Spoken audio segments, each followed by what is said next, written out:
mga mamsyo, luto tayo ng mga pasyam-pasyam na naman. Ayan. Aray! Sibuyas, bawang, manok,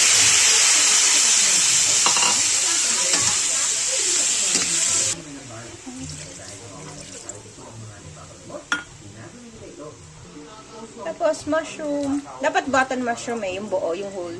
Kaso ito na lang din binili ni tatay. Wala yata. Parang hindi isipin mo parang may good spirit ka. Nakakalimakan ko.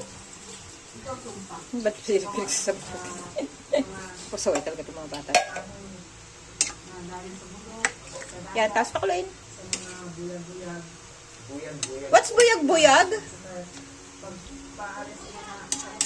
Di ba sinasabi yun, pero buyag-buyag, yung sa mga bata, para hindi mabate. Ang init. Si Jimbo naman. Sabi ko pa, bandahin mo yung electric fan. Ang enet, boy. Yan. Parang yung mushroom. Mushroom nilagyan ng manok. Daming mushroom. Yan.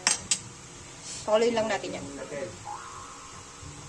So, add natin sauce. So, oyster sauce yan. Oyster sauce, toyo, paminta, and then, cayenne pepper.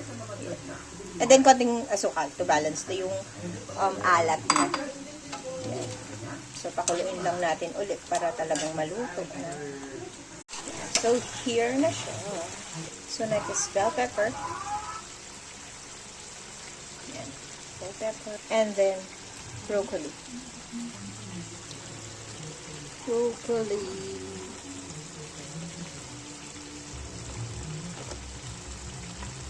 Dalawang broccoli to kaysa masayang kasi hindi ko na i-frozen. So, niluto ko na lahat.